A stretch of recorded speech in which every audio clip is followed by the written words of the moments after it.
Okay, so now welcome back. I prepared some of the things. First of them is to turn off the lights completely and make your comfortable in the lights that you want to have in your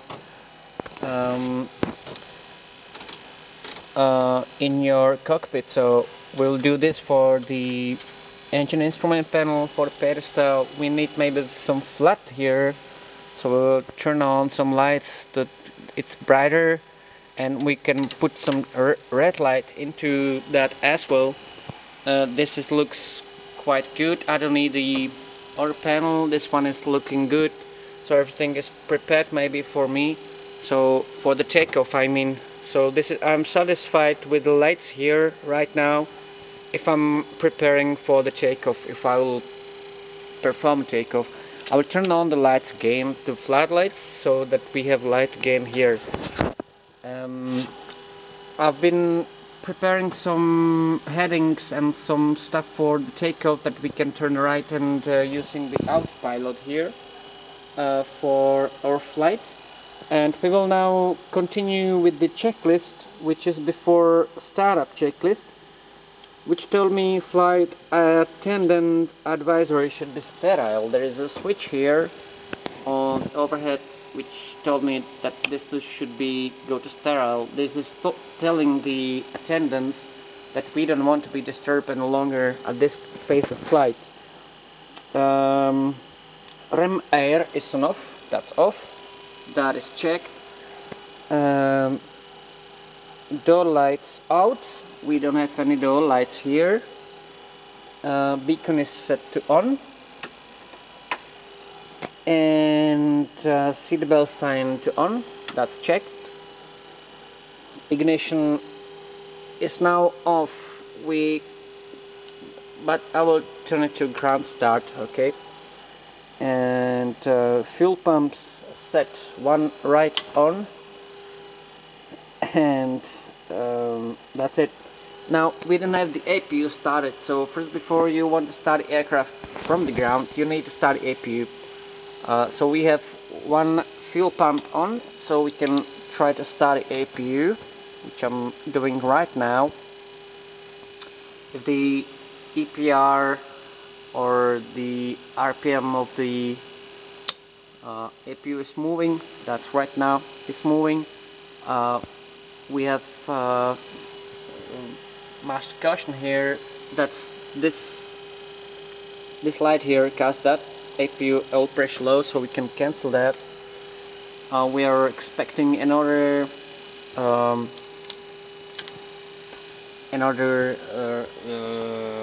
red light when the APU is started, and that's the APU not on bus, which will be on this side of the overhead annunciator panel, and that will occur any moment now. So APU generator off.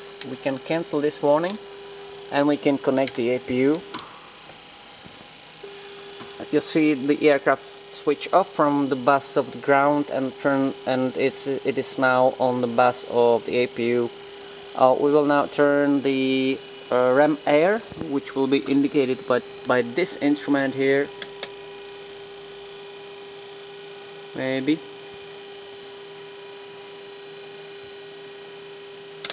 If that is working. Okay, that one is not working. Or we can try this. I don't know. Maybe. Okay, so this is one Arduino that is stuck. So these three instruments are not showing any values. But the APU is started. The pressure is on. We turn on the fuel pumps. We check once more the before startup checklist, because we got not the. So fun up on regular, let's speak on blah blah, ignition set. Okay, we can try to start the left engine first. That is this engine, that's the engine number 1. What will occur? The N2 will start a race, then the N1 will start a race, and the pressure on the left engine, the oil pressure, will start a race.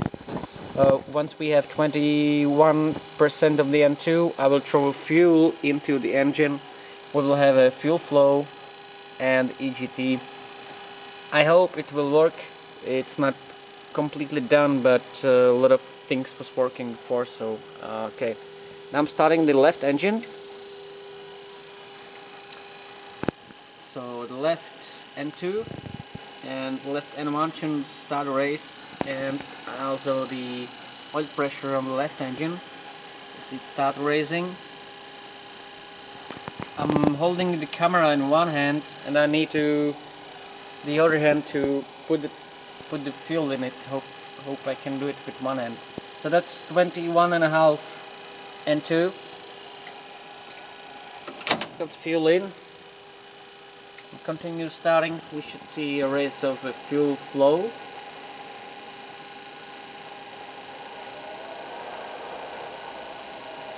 And the EGT on the right, on the left engine. So the fuel flow is about 1,000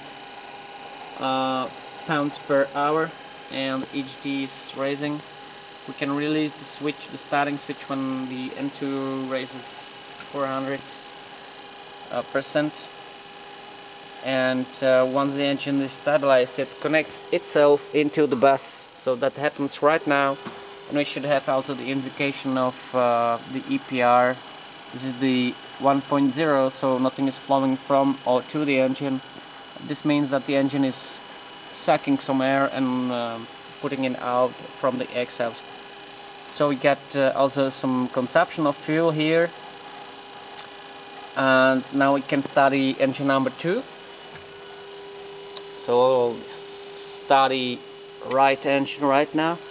We should also see some movement of the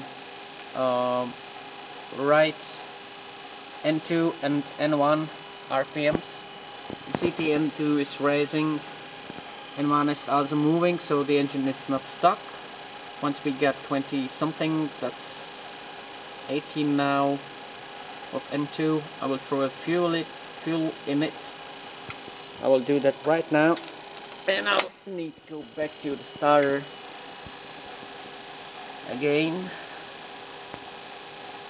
and again the right engine will start in a moment. You see the fuel flow is raising, the EGT is raising, so the engine is starting. Both the N2 and N1 are raising, and it's 40% N2, so I can release the start switch, and the same should occur.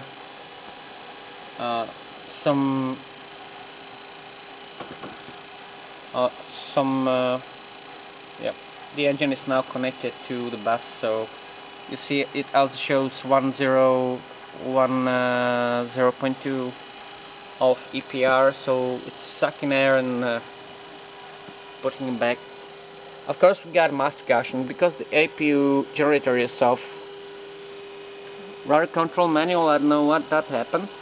I need to what that means. I need to double check, and we got the anti-skid off, so this is off. So we can cancel this. We will turn off the APU, which will be indicated by the APU power available will go off. We can turn on these, and we should turn off the pneumatic feet levers. We need some flaps. I decided to have flaps 15 for the takeoff, so I put a flap 15. You see the flaps are moving, but the problem is the flap instrument is wrongly configured. It should be on the other side, so it's moving. If I put more flaps, I put a 25, so it should go like here, so it should be almost straight. It will go to the left.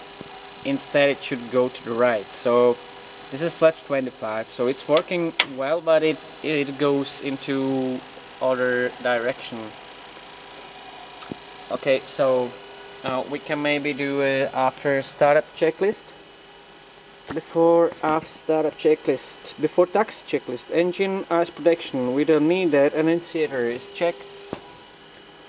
ignition on, off. Hydraulics check, transponder wave received, but this is all wrong. We need the before takeoff checklist. Flat endings, we don't have that. Fuel cross feed valves is closed. Transponder would not need that. Ignition should be on. Annunciator checked. Fuel blue, and takeoff briefing completed. Now we skip one checklist, which is saying the trim. I just see we got the trim now into 0 something, so I need to put the trim into maybe, I don't know, 6. So let's put the trim. I can do this with this suitcase handle, or using my fingers on the yoke, so it works the same. So we need maybe 7, I believe. 7 will be okay for takeoff. It needs to be, the pointer must be in the green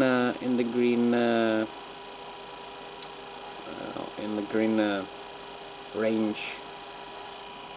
The autopilot will be used later also. Not also. So now it's about 7. So we will perform at takeoff at the 7 trim. The trim here is 0. Trim here is 0. That's good to know. Okay, what we need more. I think we are all done. This is working. I need to move. Okay, the landing lights on, and I need to move a little bit forward so that I can reach the pedals. And I will turn off the lights. And that's the light that I decided that I want to have here. And let's put some truss in it.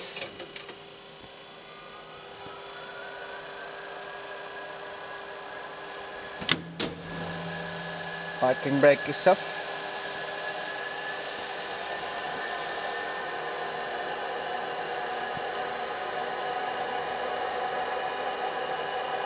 That is takeoff truss set.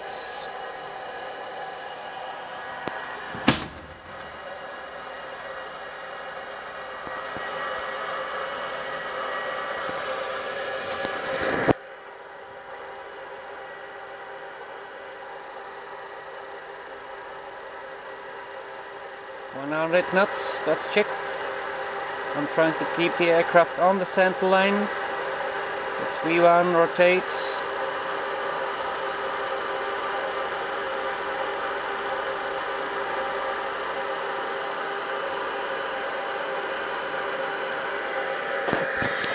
We're climbing, gear up.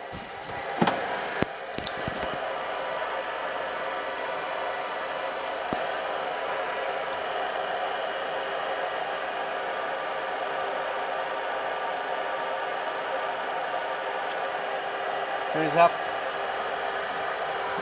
and now I will turn on the lights again, and I will show you the autopilot. I will turn on the autopilot right now.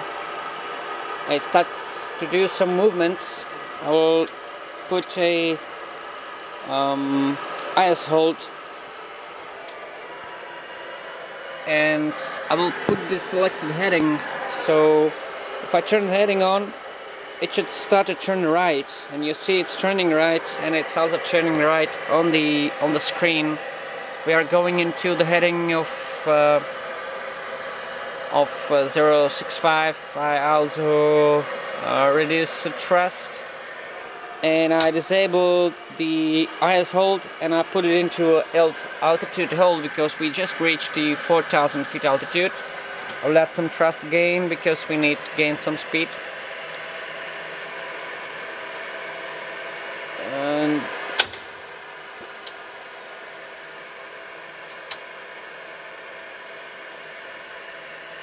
okay, there's something wrong.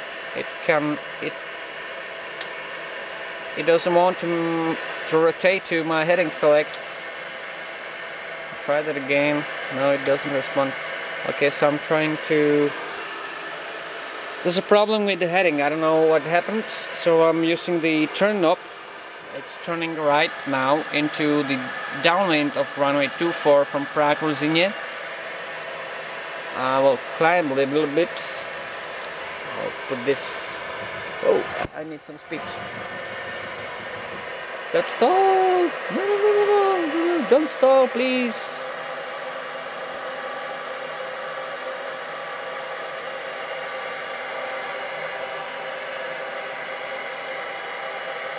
The autopilot disconnects some stall speed, that's right.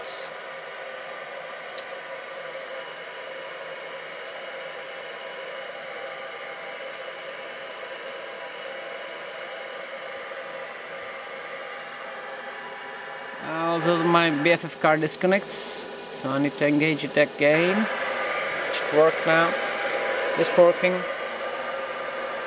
A little bit higher, but still it's... I need to move the flaps away.